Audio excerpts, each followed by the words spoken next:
नमस्ते दोस्तों, आज के इस क्लास में हम लोग आरआरबी एनटीपीसी 2025 के एग्ज़ाम में पूछे हुए टाइम एंड डिस्टेंस के महत्वपूर्ण सवालों को करने वाले हैं, वो भी बेहतरीन अप्रोच के साथ। इस क्लास में शुरू से अंत तक बने रहिएगा ताकि आपको इन सवालों को लगाने का सबसे स्मार्ट तरीका पता चल पाए, सबसे आसान तरीका पता चल पाए। क्योंकि जब आप बेसिक मेथड लगाते हैं और लंबा चौड़ा मेथड लगाते हैं तो वहाँ पर आपका समय बहुत ज़्यादा लग जाता है। इसलिए इन सवालों को करने का सबसे बढ़िया तरीका देख लीजिए। आइए देखते हैं यहाँ पे पहला सवाल क्या दिया है। ऋषिका 52 kmph की चाल से एक निश्चित दूरी तय करती है और पहले दूरी की दोगुनी दूरी को 39 kmph की चाल से तय करती है। फिर वह उसी मार्ग से प्रारंभिक बिंदु पर वापस भी आती है। यदि पूरी यात्रा के लिए उसकी एवरेज स्पीड यहाँ पर 56 है तो वापसी यात्रा के लिए स्पीड कितनी होगी। ठीक है, बड़े आसान तरीके हम लोग यहाँ पर यूज करने वाले हैं। देखिए यहाँ पर ये बोला जा रहा है, मान लीजिए कि ऋषिका ने यहाँ से स्टार्ट किया, इस पॉइंट से, है ना, यहाँ से जब स्टार्ट किया तो कुछ दूर वो किस स्पीड से चली, यहाँ पर 52 की स्पीड से, मान लीजिए कि यहाँ तक, है ना। और ये दूरी मान लीजिए कि डी है हमारा, ये डी डिस्टेंस है। इसमें 52 की स्पीड थी। फिर कह रहा है पहले दूरी की दोगुनी दूरी, अब इसका डबल, ठीक है, इसका डबल डिस्टेंस यानी कि 2D। इस 2D को उसने 39 kmph के चाल से तय किया। फिर अब यहाँ तक पहुँचने के बाद फिर वापस इसी पॉइंट पर यानी इनिशियल पॉइंट पर वापस भी आई है ना। और पूरी यात्रा के दौरान उसकी जो एवरेज स्पीड निकल कर आई वो आई है यहाँ पर 56 kmph। एवरेज स्पीड का फॉर्मूला होता है total distance upon total time. अब जाने और आने में टोटल डिस्टेंस कितना कवर होगा बताइए। जाने में टोटल डिस्टेंस d + 2D यानी कि 3D, तो जाने में 3D और वापस उतना ही डिस्टेंस यानी कि 3D और 3D यानी कि 6D हो जाएगा। तो टोटल डिस्टेंस यहाँ पर 6D हो गया आने और जाने का मिलाकर, डिवाइड बाय यहाँ पर अब हमको टोटल टाइम लिखना है। देखिए यहाँ से यहाँ तक जाने का टाइम कितना होगा। टाइम इज इक्वल टू होता है distance upon speed. Time is equal to क्या हो जाता है, डिस्टेंस अपॉन स्पीड। इस फॉर्मूले को याद रखिएगा, याद भी होगा। चलिए तो यहाँ से यहाँ तक पहुँचने का जो डिस्टेंस है वो कितना है, d है अपॉन स्पीड। इस वाले केस में स्पीड कितना था, 52 का था, तो डिवाइड बाई हम लोग यहाँ पर 52 रख देंगे। फिर इसके बाद प्लस, क्योंकि टोटल टाइम हमें लिखना है तो यहाँ का टाइम, फिर यहाँ का टाइम, फिर वापस आने का भी टाइम लिखेंगे। चलिए तो यहाँ से यहाँ का टाइम कितना हो जाएगा, डिस्टेंस कितना है 2D, तो distance divide by speed. Speed अब की बार कितनी है, 39 है, तो यहाँ पर हो गया 39 प्लस इसके बाद देखिए अब वापस आने में डिस्टेंस कितना कवर होगा, तो यहाँ से लेकर यहाँ तक टोटल डिस्टेंस 3D है, तो वापस आने में 3D डिस्टेंस और स्पीड कितनी है नहीं पता हमको, इसको मान लीजिए x। ये है एवरेज स्पीड। एवरेज स्पीड दिया गया है हमें 56 के बराबर, तो यही इक्वल हो जाएगा 56 के। ठीक है, अब यहाँ पर दोस्तों बहुत ध्यान से सारी चीज़ों को समझिएगा। अगर हम डिनोमिनेटर में देख पाए तो d d d तीनों में है, कॉमन ले सकते हैं d को। जब d को हम लोग कॉमन ले लेंगे तो ऊपर वाला d और नीचे वाला d कैंसिल आउट हो जाएगा। मतलब कुछ ऐसे इस d को इस d को इस d को ऐसे काट सकते हैं। काटने के बाद देखिए यहाँ पर और कुछ कटेगा, 2 से ये भी कटेगा, 2 3 6, इधर 2 से काटेंगे तो ये हो जाएगा 28, है ना। तो इधर है हमारे पास 3। अब ध्यान से देखते जाइएगा सारी चीज़ें। 3 इज इक्वल टू यहाँ पर कितना है 28 है, तो ये हो गया 28 और ये पूरा चीज़ उधर जाके मल्टीप्लाई हो जाएगा। तो कितना होगा 1/52, ध्यान से देखते जाएंगे, 1/52 प्लस 2/39 कितना है 2/39 और प्लस यहाँ पर 3/x, क्योंकि d तो कट चुका था, है ना, ये हो गया। अब इसको कैलकुलेट करने से अच्छा है कि यहाँ पर डिजिटल सम लगा लीजिए। डिजिटल सम से बहुत जल्दी आ जाएगी। पहले ऑप्शन का डिजिटल सम निकालिए। ऑप्शंस का अगर डिजिटल सम देखा जाए तो कितना होगा 8 7 15, 15 का मतलब 1 और 5 फिर जोड़ेंगे तो 6 आ जाएगा, यानी इसका ds 6 आ गया। इसका देखिए 8 और सॉरी ये 9 तो है ही, ये 9 खत्म हो गया, 8 1 9 हो गया, तो यहाँ पर ये 9 आ गया। हाँ, डिजिटल सम लगाते टाइम एक चीज़ का ध्यान रखिएगा, अगर आपको अप्रॉक्सीमेट वैल्यू दिया है, एग्जैक्ट वैल्यू नहीं दिया, कभी कभी बोल देता है ना कि दशमलव के 2 स्थानों तक सही, दशमलव के 3 स्थानों तक सही, इस तरीके से, उसमें डिजिटल सम मत लगाइएगा, गलत हो जाएगा। क्योंकि ये एग्जैक्ट वैल्यू है, ऐसा कुछ बोला नहीं है कि दशमलव के 2 स्थानों तक या दशमलव के 3 स्थानों तक, तो यहाँ पर आराम से लगा सकते हैं। फिर यहाँ देखिए 8 1 9 हो गया, 9 तो क्योंकि 9 जहाँ पे हो जाता है उसको ख़त्म कर देते हैं, 9 मतलब 0 समझ लीजिए ऐसा। ठीक है, अच्छा यहाँ देखिए 7 और 6 13, 13 का मतलब हो गया 4, है ना। इसका कितना होगा 8 3 11, 11 और 8 ये हो जाएगा आपको 19, 19 का मतलब 9 1 10, 10 का मतलब 1 हो गया। ठीक है, क्लियर हुआ? सबका ds अलग अलग आया है, तो यहाँ पर इस x का ds हम लोग निकाल लेंगे। चलिए निकालते हैं। ये तो 3 ही है, तो ये हो गया 3 आपके पास, है ना। ये 8 और 2 10 होगा। 10 का मतलब कितना होता है? 1, तो यहाँ पर हो गया 1। फिर यहाँ देखिए 1/5 और 2 कितना होगा? 7, तो ये हो गया 1/7 प्लस ये हो जाएगा 2/9, तो कट जाता है, बचा यहाँ पर 3, तो ये हो गया 3 प्लस ये हो जाएगा 3/x। जैसे सॉल्व करते हैं वैसे ही आपको सॉल्व करना है, बस डिजिटल सम रख देना है उनकी वैल्यू की जगह पर। देखिए इसको सॉल्व करेंगे कितना हो जाएगा? 3 × 3 और 7 दूना 14, तो 3 और 14 हो गया 15, सॉरी 3 और 14 यहाँ पर कितना हो जाएगा? 7 दूना 14, 3 17 हो गया। ठीक है, 17 का मतलब 8 हो गया। 14 और 3 17 ही ना होगा, 17 का मतलब 8 हो गया, तो 8/7 × 21। ठीक है, 21 का मतलब हो गया यहाँ पर 3 और प्लस ये है 3/x इज इक्वल टू यहाँ पर कितना है? 1 से मल्टीप्लाई करेंगे तो वही रहेगा, इधर है 3 आपका, ये पूरा चीज़ इधर आके घट जाएगा। तो यहाँ से हम कह सकते हैं कि जो 3/x की वैल्यू है वो कितनी है? 3 - 8/3। इसको सॉल्व करिए, 3 × 3 × 9 - 8 यानी कि 1/, यहाँ पर 3 हो गया कि नहीं? तो x की वैल्यू कितनी आ गई? x इधर जाएगा, 3 इधर आ जाएगा, यानी x की वैल्यू यहाँ से हमारे पास आ गया, x की वैल्यू 3 × 9 आ गया। भाई 3 × 9 हो जाएगा, तो 9 जो है x की वैल्यू है, मतलब डिजिटल सम है। ठीक है, तो कहाँ है? ऑप्शन नंबर बी में, ये आपका करेक्ट आंसर होगा। ठीक है, 9 भाई यहाँ पर आया है, तो डिजिटल सम 9 ऑप्शन में, बी ऑप्शन में है, तो बस यही आपका करेक्ट आंसर होगा। आई होप सभी लोग समझ गए होंगे बिना किसी परेशानी के। तो हर एक तरीके आपको सीखने हैं दोस्तों, और इसकी प्रैक्टिस जब आप करेंगे तो बहुत जल्दी होगा। आगे बेहतरीन सवाल आपको देखने को मिलेंगे। हालांकि ये जो प्रश्न था ये बहुत अच्छा सवाल था, अभी आगे बहुत अच्छे सवाल मिलने वाले हैं, तो इसलिए क्लास में शुरू से अंत तक बने रहना है, छोड़ के मत जाइएगा। ठीक है, चलिए दूसरा सवाल देखते हैं। चलिए इस सवाल को देखिए। अब ये वाला सवाल भी बहुत सारे शिफ्टों में पूछा गया था, है ना। बस डाटा यहाँ पर चेंज कर देता है, बाकी सवाल का टाइप नहीं चेंज हुआ था। एक टैक्सी स्टैंड से 2 टैक्सी 28 मिनट के अंतराल पर 74 km/h की चाल से चलना शुरू करती हैं। 2 टैक्सी एक ही दिशा में यात्रा करती हैं। टैक्सी स्टैंड की ओर विपरीत दिशा से आ रहा एक आदमी टैक्सियों से 10 मिनट के अंतराल पर मिलता है। आदमी की चाल कितनी होगी? आदमी की चाल हमें यहाँ पर निकालनी है। यहाँ पर देखिए हमारा टैक्सी स्टैंड है, ठीक है। इस टैक्सी स्टैंड से 2 टैक्सियाँ निकली हैं 28 मिनट के अंतराल पर, यानी एक निकल गई, उसके 28 मिनट बाद दूसरी निकलेगी। तो ये बताइए जो आगे निकल गई है 28 मिनट पहले, वो 28 मिनट में तो कुछ ना कुछ दूर तो पहुंच गई होगी, है ना। तो पहली वाली टैक्सी यहाँ से कितने दूर पहुंच गई है 28 मिनट में, ये हमें निकालना है, ठीक है। तो चूंकि डिस्टेंस इज इक्वल टू क्या होता है? Speed into time, speed into time. Taxi की स्पीड 74 km/h है, टाइम यहाँ पर 28 मिनट है ना। तो ये डिस्टेंस निकाल लीजिए, मतलब यहाँ से यहाँ तक कितना दूर वो चल चुकी है। तो डिस्टेंस इज इक्वल टू हो जाएगा स्पीड यानी कि 74 इंटू टाइम यानी कि 28 मिनट। अब ये भी ध्यान रखिएगा ये km/h में है, लेकिन ये आपका मिनट में है, तो इसको घंटे में चेंज कर लीजिए डिवाइड बाई 60 करके, ठीक है। तो मतलब 28 मिनट में जो पहली वाली टैक्सी थी वो यहाँ पहुँच गई है। अब दूसरी टैक्सी यहाँ से चलना स्टार्ट करेगी, ठीक है। अब ये बताइए दोनों टैक्सियों की जो स्पीड है वो 74 km/h की है, तो जो डिस्टेंस है दोनों के बीच में अब वो बराबर बना रहेगा, है ना भाई। इतना ही डिस्टेंस अब दोनों, क्योंकि 74 की स्पीड से ये आगे बढ़ेगी, 74 की स्पीड से ये आगे बढ़ेगी, अब तो डिस्टेंस तो बराबर रहेगा ना दोनों के बीच में।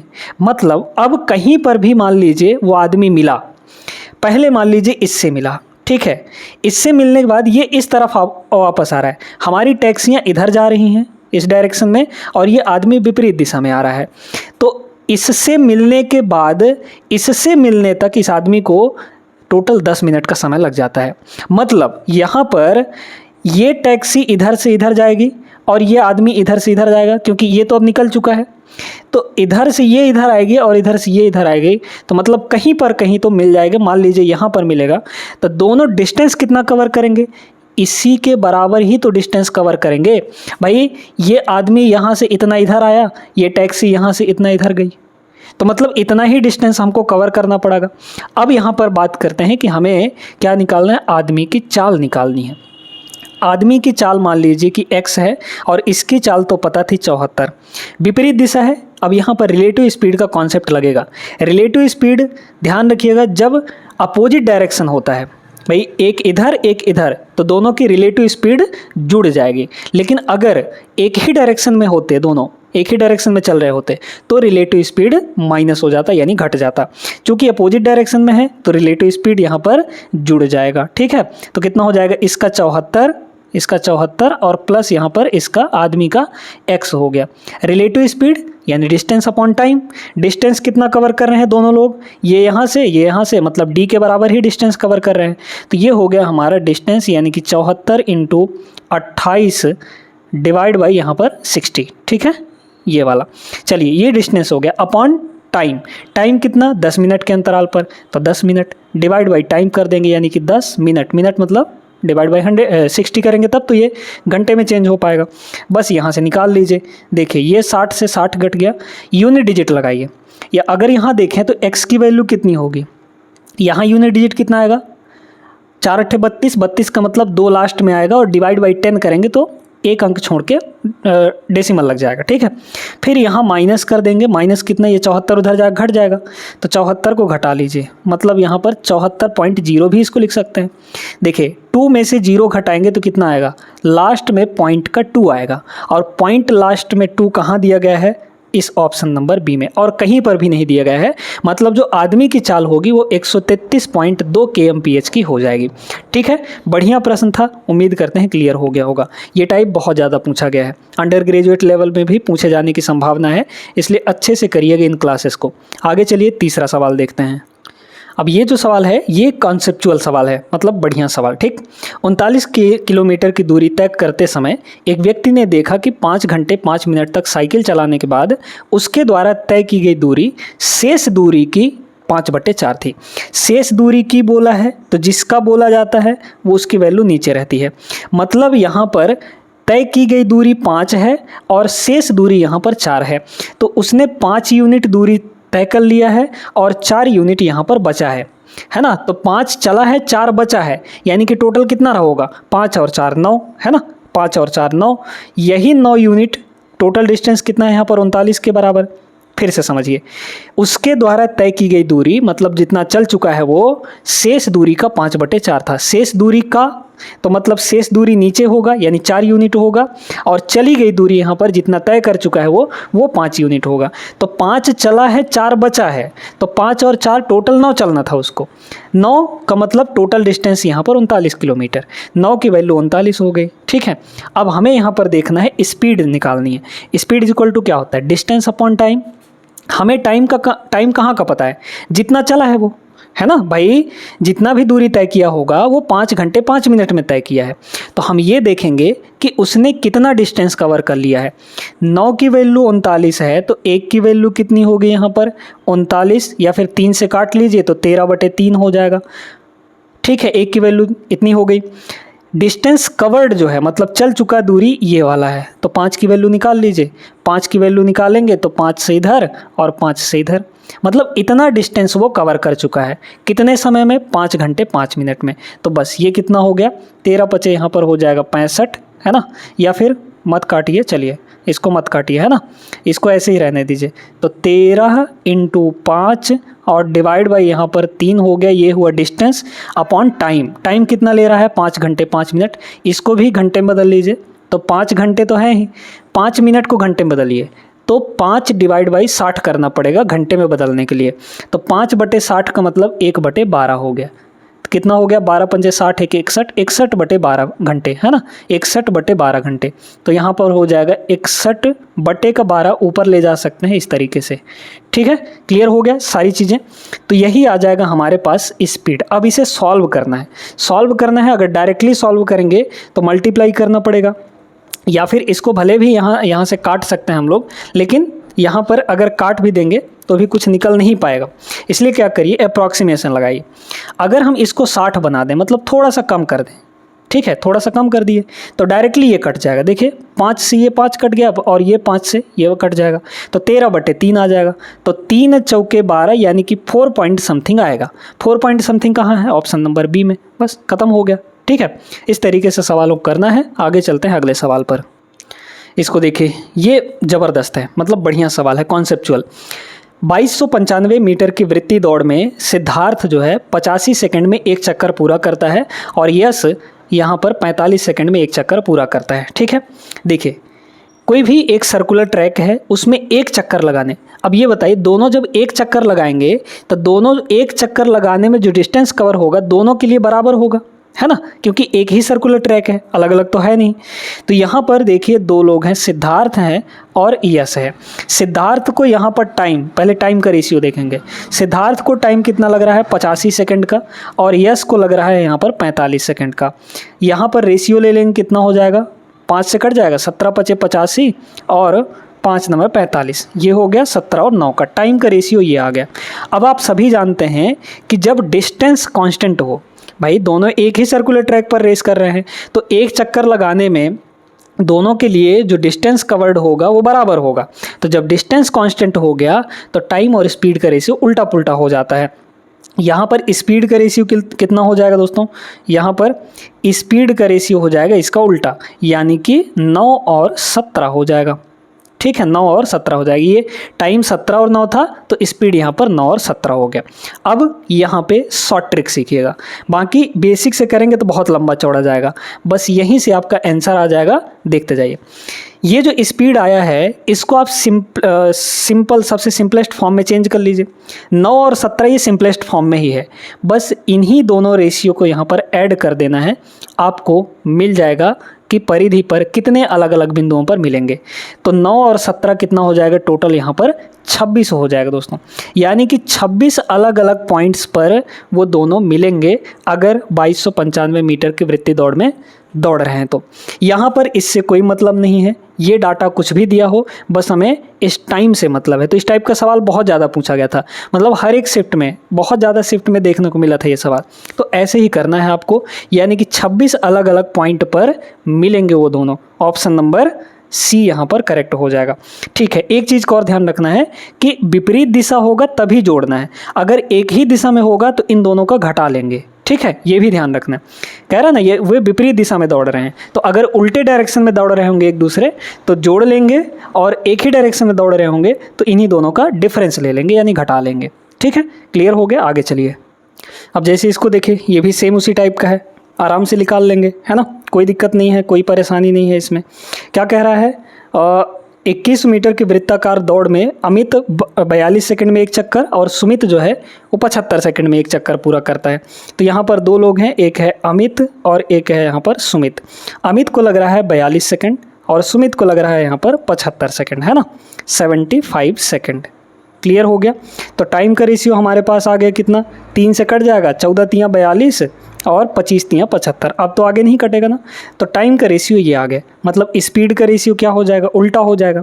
स्पीड का रेशियो 25 और 14 हो जाएगा, ये हो गया 25 और ये हो गया 14। अब यहाँ पर क्या कर रहा है, विपरीत दिशा में, तो विपरीत दिशा में जोड़ लेंगे। ठीक है, 14 और 25 कितना हो जाएगा, 39 हो जाएगा, यानी 39 अलग अलग बिंदुओं पर मिलने वाले हैं। ऑप्शन नंबर बी करेक्ट होगा। इस तरीके से लगा सकते हैं। आगे बढ़िए क्वेश्चन नंबर 6 पर। चलिए इस सवाल को देखते हैं। अब इस सवाल में दोस्तों थोड़ा सा कैलकुलेशन देखने के लिए मिलेगा। ठीक है, बढ़िया सवाल है। एक यात्रा का 1/3 भाग 31 kmph की स्पीड से तय किया जाता है। अगला 1/3 भाग यहाँ पर 4 kmph की चाल से तय किया जाता है, और तथा शेष यात्रा जो है वो 34 kmph की चाल से तय की जाती है। पूरी यात्रा के लिए एवरेज स्पीड हमें निकालनी है। ठीक है, अब यहाँ पे एक ये स्पेशल टाइप बन जाता है। स्पेशल क्यों है अभी आपको समझ में आ जाएगा। कह रहे 1/3 भाग, फिर अगला 1/3 भाग, फिर जो शेष बचा है ना। तो ऐसा एक नंबर मान लीजिए डिस्टेंस के तौर पर कि हमारा 3 से कटने वाला, 1/3 बोला है ना, यानी 1/3, तो 3 से कटने वाला कोई नंबर मान लीजिए कि यहाँ पर 9 किलोमीटर टोटल डिस्टेंस है। कितना है यहाँ पर, 9 किलोमीटर टोटल डिस्टेंस है। तो 9 का 1/3 कितना होगा, 9 का 1/3 हो जाएगा 3 किलोमीटर, है ना, 3 किलोमीटर। इस 3 किलोमीटर को 31 के स्पीड से चल रहा है। किस स्पीड से, 31 kmph की स्पीड से, 31 kmph की स्पीड से। फिर कह रहा है अगला 1/3, तो फिर से इसका 1/3, 9 का 1/3 कितना होगा यहाँ पर, फिर से 3 किलोमीटर होगा।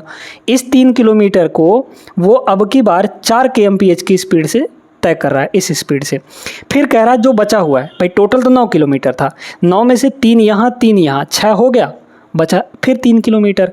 तो यहाँ पर इस 3 किलोमीटर को यानी शेष जो बचा है इसको अब वो 34 की स्पीड से तय कर रहा है, 34 kmph की स्पीड से। ठीक है, अब यहाँ पर आप देख सकते हैं कि डिस्टेंस तीनों जगह बराबर है।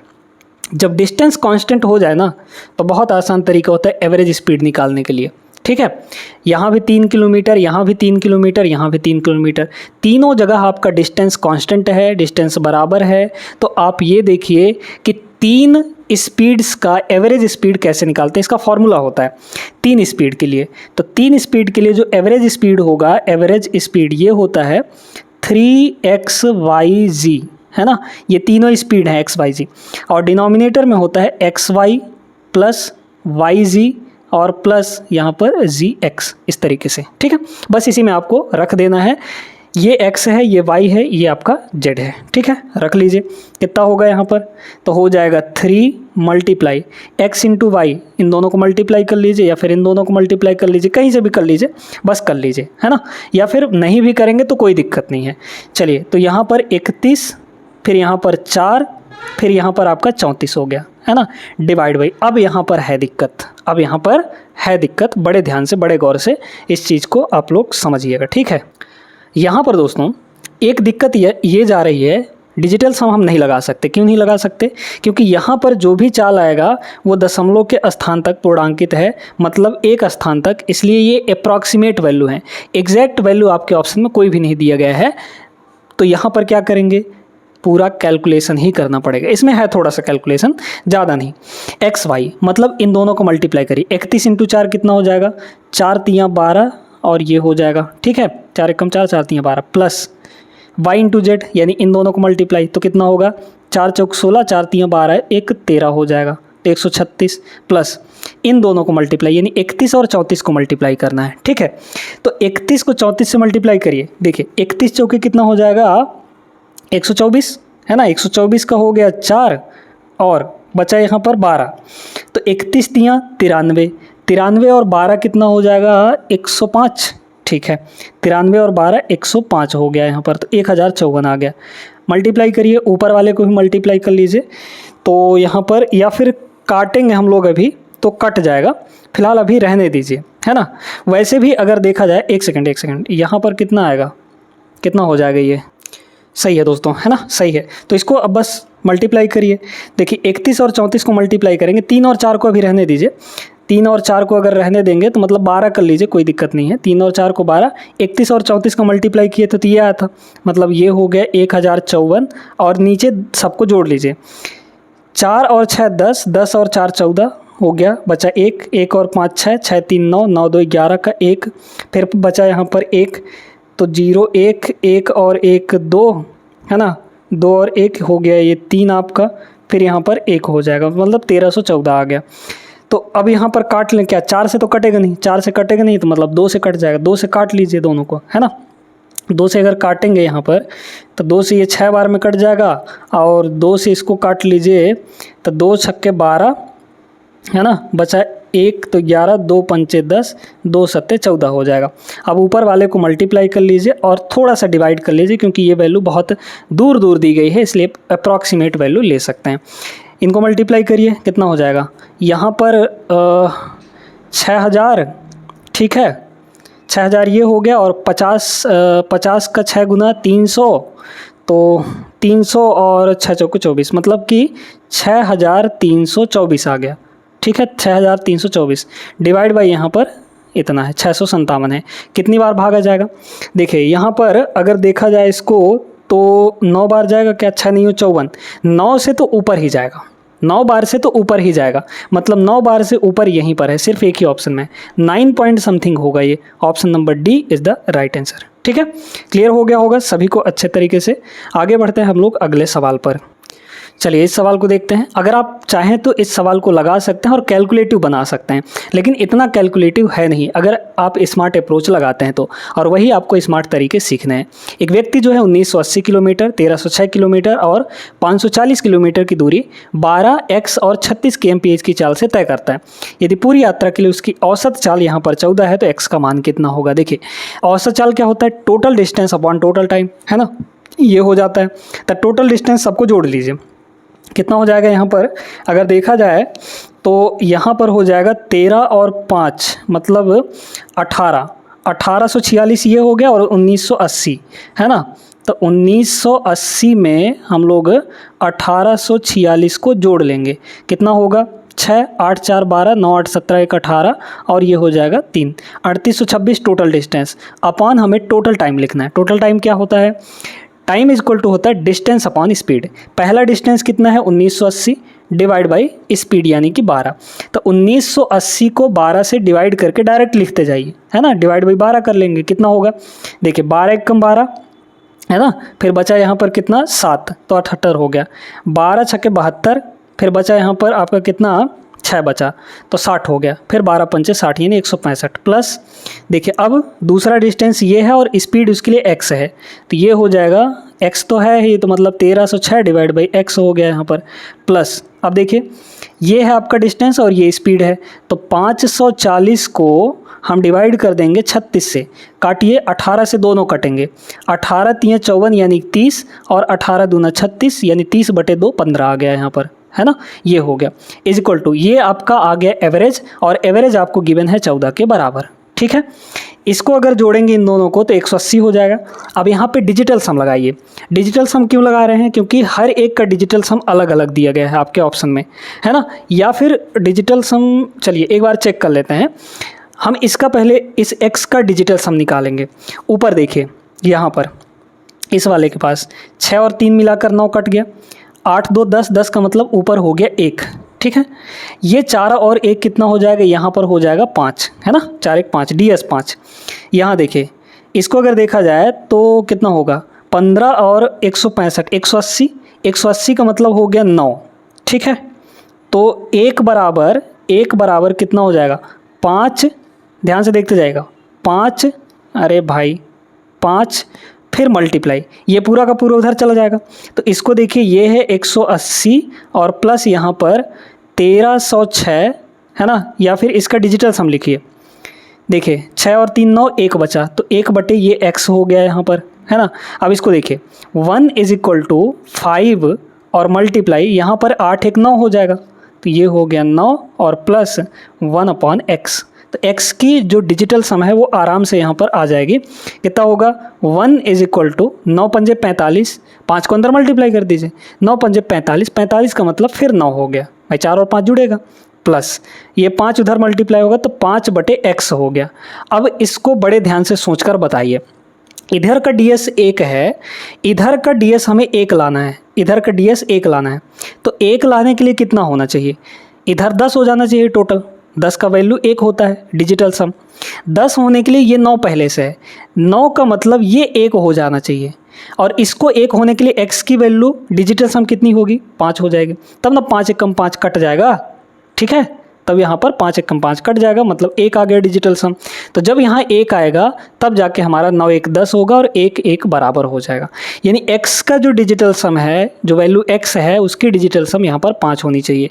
5 कहाँ है आपके ऑप्शन में, देखिए ये 9 1 10 का मतलब 1, 3 1 4, ये हो जाएगा 1, 4 1 5, तो DS 5 आ रहा है, मतलब ये ऑप्शन आपका करेक्ट आंसर हो जाएगा। Option number D is the right answer. बहुत अच्छा सवाल था, उम्मीद करते हैं आप सभी लोग समझ भी गए होंगे। आगे चलिए 8वां सवाल। अब इस सवाल में क्या बोला जा रहा है, एक मोटर यात्री 50 मिनट में 30 किलोमीटर की दूरी तय करता है, जिसमें प्रथम 13 मिनट में उसकी चाल x है, अगले 25 मिनट के लिए उसकी चाल 2x है और शेष यात्रा के लिए उसकी चाल यहाँ पर कितनी है x kmph है। x का मान किसके बराबर होगा, देखिए टोटल यहाँ पर 50 मिनट देखना है ना। तो पहले 13 मिनट वो x की स्पीड से चला, पहले 13 मिनट किसके स्पीड से चला, x के स्पीड से चला। तो ये बताइए दोस्तों यहाँ पर डिस्टेंस कितना होता है, speed into time, speed into यहाँ पर टाइम। स्पीड कितनी है x की और टाइम लग रहा है 13 मिनट, मतलब 13 मिनट तक उसने x की स्पीड से चला, तो दोनों को मल्टीप्लाई कर देंगे तो डिस्टेंस बन जाएगा। तो पहला डिस्टेंस हमारा इन दोनों को मल्टीप्लाई करने पे आएगा, तो 13 मिनट है ये, डिवाइड कर देंगे 60 से, घंटे में कन्वर्ट, इंटू x, तो 13 इंटू x हो जाएगा ये, ठीक है, प्लस ये पहला डिस्टेंस हुआ। दूसरा डिस्टेंस देखिए, अगले 25 मिनट उसने 2x की स्पीड से चला, तो 25 मिनट यानी डिवाइड बाई 60, तो घंटे में, इंटू 2x ये स्पीड है, स्पीड इंटू टाइम यानी कि डिस्टेंस, प्लस फिर अगला शेष यात्रा उसकी चाल यहाँ पर x kmph है। अब ये बताइए शेष यहाँ पर टाइम कितना बचा है भाई, 13 मिनट पहले चला, आगे वो 25 मिनट चला, तो 13 और 25 38 मिनट हो गया। टोटल यहाँ पर 50 मिनट दिया गया है, तो 38 मिनट तो इधर ही चल लिया, अब टोटल 50 मिनट चलना है, यानी 38 प्लस 12 मिनट उसको और चलना है यहाँ पर, है ना। तो 12 मिनट जो है वो किस स्पीड से चलेगा, मिनट डिवाइड बाई 60 करना पड़ेगा, किस स्पीड से, x की स्पीड से चलेगा यहाँ पर, है ना। यहाँ पर कितना हो जाएगा, इंटू एक्स कर देंगे, तो ये हो गया इंटू एक्स। ये हो गया टोटल डिस्टेंस आपका, और यही टोटल डिस्टेंस किसके बराबर है यहाँ पर, 30 किलोमीटर के बराबर है। बस आ गया हमारा आंसर। देखते जाइए, डिनोमिनेटर में तो हर जगह 60 है, तो नीचे तो आ गया 60, यहाँ पर ये आ गया आपका 60, यहाँ 13x, यहाँ 25 दूना 50x, और यहाँ पर आपका 12x। तो 50 और 13 और 12 25, तो 25 और यहाँ पर कितना 50, 25 और 50 आपका 75x हो गया, ठीक है। इज इक्वल टू यहाँ पर 30 है, x की वैल्यू डायरेक्टली आ जाएगी, 15 पचे 75, 15 चौके 60, 5 से ये 6 बार में कटेगा, यानी x की जो वैल्यू है 6 चौके 24 आ गया। 24 option number D correct answer रहा। आगे चलिए अगले प्रश्न में। इस प्रश्न को देखिए, ये भी एक बेहतरीन प्रश्न है। अनिरुद्ध को 90 किलोमीटर की दूरी तय करने में बुरहान से 3 घंटे अधिक समय लगता है। यदि अनिरुद्ध अपनी चाल दोगुनी कर दे तो उसे बुरहान से 2 घंटे कम समय लगेंगे। अनिरुद्ध की आरंभिक चाल कितनी होगी। तो अनिरुद्ध का जो स्पीड है वो हम लोग x मान लेते हैं, ठीक है, इनिशियल स्पीड x मान लेते हैं, और बुरहान का जो इनिशियल स्पीड है वो y मान लेते हैं, है ना। टाइम बोला गया है ना, टाइम 3 घंटे कम लगता है। तो टाइम इज इक्वल टू क्या आता है, डिस्टेंस अपॉन स्पीड। देखिए 90 किलोमीटर की दूरी चलने में किस स्पीड से, x की स्पीड से, तो इतना ही टाइम लगेगा अनिरुद्ध को। अनिरुद्ध का जो टाइम है वो बुरहान का टाइम, तो बुरहान का टाइम कितना होगा, 90 किलोमीटर और डिवाइड बाई इसका स्पीड, ये इससे कितना घंटा अधिक, यहाँ पर 3 घंटे अधिक। तो पहला इक्वेशन ये बन गया हमारे पास। अब यहाँ पर कह रहा है अनिरुद्ध अपनी चाल को दोगुनी कर दे।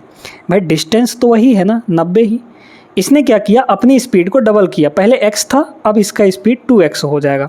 कितना हो जाएगा दोस्तों, यहाँ पर 2x हो जाएगा, तो डिवाइड बाई 2x कर लेंगे इसको, है ना। अब क्या कह रहा है कि अनिरुद्ध जैसे ही अपना स्पीड डबल किया तो बुरहान से 2 घंटे कम लगे। बुरहान की स्पीड अभी भी उतनी है, तो डिस्टेंस 90, स्पीड y टाइम हुआ, इसके टाइम से 2 घंटे कम लगने लगे, यानी कि -2।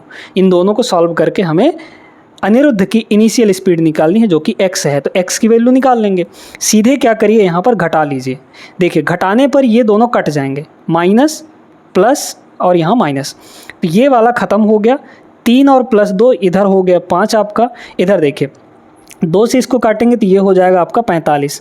नीचे x यहाँ है, नीचे x यहाँ है, तो x तो आपका आ गया डिनोमिनेटर में, ऊपर है 90 और ये -45 हो जाएगा, तो 90 - 45 यानी कि 45 ही होगा, इज इक्वल टू 5, जो कि x की वैल्यू यहाँ से क्या दे देगा हमें, 45/5 यानी कि 9 kmph जो है करेक्ट आंसर होगा, ऑप्शन नंबर सेकंड, ठीक है। B option is the right answer. दोस्तों क्लियर हो गया होगा, तो आगे चलते हैं 10वें सवाल पर। इसको देखिए, ये सवाल तो बड़ा आसान सा है। बिना रुके एक लोकल ट्रेन 88 kmph की औसत चाल से चलती है और रुकने के साथ 24 kmph की औसत चाल हो जाती है। 528 किलोमीटर लंबे मार्ग पर रुकने के लिए लोकल ट्रेन द्वारा लिया गया कुल समय कितना होगा, यानी कितने समय तक उसने रुका है ट्रेन ने, ठीक है। देखिए अगर वो बिना रुके चलती है तो उसकी स्पीड यहाँ पर 28 kmph के है, तो टाइम निकाल लीजिए। देखिए टाइम इज इक्वल टू क्या होता है, डिस्टेंस अपॉन स्पीड। डिस्टेंस कितना है यहाँ पर 528 और स्पीड कितनी है यहाँ पर, औसत 88 का, तो यहाँ से टाइम आ जाएगा। टाइम कितना होगा बताइए, तो यहाँ पर काट लेंगे, 11 से पहले काटिए, 11 × 8 = 88, है ना। 11 से इसको काटेंगे तो 11 × 4 = 44, फिर यहाँ पर 11 × 8 = 88, तो 48/8 यानी कि 6। यहाँ पर अगर वो बिना रुके चलती है तो उसको 6 घंटे लगते हैं किसी डिस्टेंस पर पहुँचने के लिए। फिर कह रहा है कि रुकने के साथ, तो रुकने के साथ उसकी जो स्पीड है वो हो जाती है 24 की, लेकिन डिस्टेंस तो वही है 528 किलोमीटर ही। तो इस 528 किलोमीटर को अगर वो रुक रुक के चलती है, यानी कि 24 का एवरेज स्पीड लेकर चलती है, तो कितना टाइम लग जाएगा, उसको काट लीजिए। 24 दूना 48, है ना, बचा 4, तो फिर 24 दूना 48, मतलब 22 घंटे। तो अगर वो रुक रुक के चलती है तो यहाँ पर उसको 22 घंटे लग जाएंगे, लेकिन अगर वो बिना रुके चलती है तो 6 घंटे। यानी कि वो कितने घंटे के लिए रुकी है, कितने घंटे के लिए रुकी है?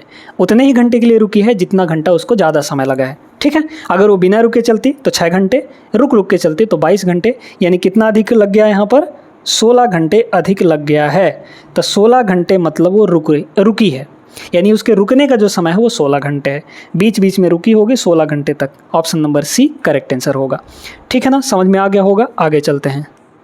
इसमें क्या बोला गया है? एक व्यक्ति 3.5 घंटे तक 77 kmph की चाल से गाड़ी चलाता है, फिर अपनी चाल 9 kmph बढ़ा देता है और 1 घंटे में गंतव्य तक पहुंच जाता है। पूरी यात्रा के दौरान उस व्यक्ति की औसत चाल निकालनी है हमें। औसत चाल क्या होता है? Total distance upon total time. हमें टोटल डिस्टेंस देखना है। टोटल डिस्टेंस कितना होगा? डिस्टेंस क्या होता है? Speed into time. देखिए स्पीड 77 के और इतने घंटे तक चला तो डिस्टेंस कितना हो जाएगा? 77 इंटू टाइम कितना है? 3.5। 3.5 को आप ऐसे लिखिए 7/2 लिख सकते हैं। 3.5 का मतलब 7 का आधा। ये हुआ आपका 3.5 घंटे तक का डिस्टेंस, प्लस आगे का डिस्टेंस क्या होगा? देखिए अब जो है 9 kmph अपनी स्पीड बढ़ा देता है। तो पहले 77 था, 77 में 9 बढ़ाएंगे तो 9 और 7 यहाँ पर 16 यानी कि 86। अब जो स्पीड है 86 की स्पीड है और वो सिर्फ 1 घंटे में पहुँच जाता है, मतलब टाइम 1 घंटा हुआ। ठीक, ये हुआ total distance upon total time. यहाँ 3.5 घंटा, यहाँ 1 घंटा, यानी कि 4.5 घंटा। 4.5 घंटे का मतलब होता है 9/2। ठीक है, डिवाइड करते जाइए। अब देखिए यहाँ डिनोमिनेटर में 2 है, यहाँ डिनोमिनेटर में 2 है, लेकिन यहाँ नहीं है तो यहाँ भी कर सकते हैं हम लोग इस तरीके से, है ना। 2 और 2 से मल्टीप्लाई डिवाइड भी मल्टीप्लाई भी। तो यहाँ का 2, यहाँ का 2, यहाँ का 2 ख़त्म हो गया। यूनिट डिजिट लगाइए इसमें। देखिए 7 × 7 यानी कि 9, 49 मतलब 9 यूनिट डिजिट। 6 दूना 12, 12 का मतलब 2 यूनिट डिजिट डिवाइड बाई। नीचे यहाँ पर 9 है, ऊपर के यूनिट डिजिट यहाँ पर 1 आ गया, है ना। 9 2 11 मतलब 1 डिवाइड बाई 9। अब हम इसमें काहे का मल्टीप्लाई कर दें कि यहाँ पर 1 मिल जाए, तो 9 से मल्टीप्लाई करेंगे। भाई 9 नहीं हो 81 करेंगे तब ना 1 आएगा, इकाई अंक। और आपके ऑप्शन में 9 यूनिट डिजिट जो इसका मल्टीप्लाई किया गया है वो देखेंगे हम लोग, क्योंकि देखिए अगर 2 मल्टीप्लाई करेंगे तो 9 दूना 18, 8 आना चाहिए, जबकि 1 है। अगर 5 रखते हैं तो 9 पंजे 45, 5 आना चाहिए, ये भी नहीं होगा। 7 रखते हैं तो 9 7 63, 3 होना चाहिए।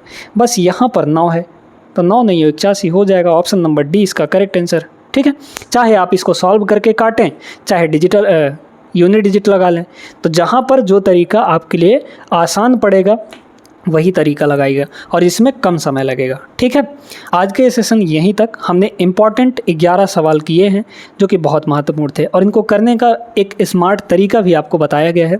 ये वीडियो अगर पसंद आई हो तो लाइक करना मत भूलिएगा, अच्छी लगी हो तो लाइक करके अपने दोस्तों तक पहुँचा दीजिए। ठीक है, और सब्सक्राइब भी कर लेना है जो चैनल पर नए हैं।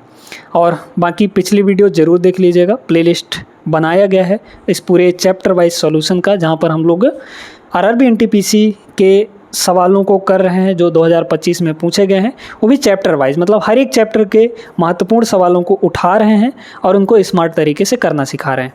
ठीक है ना, मिलते हैं अगले क्लास में ऐसे बेहतरीन सवालों के साथ। तब तक के लिए आप लोग अपना ख्याल रखिएगा। जय हिंद।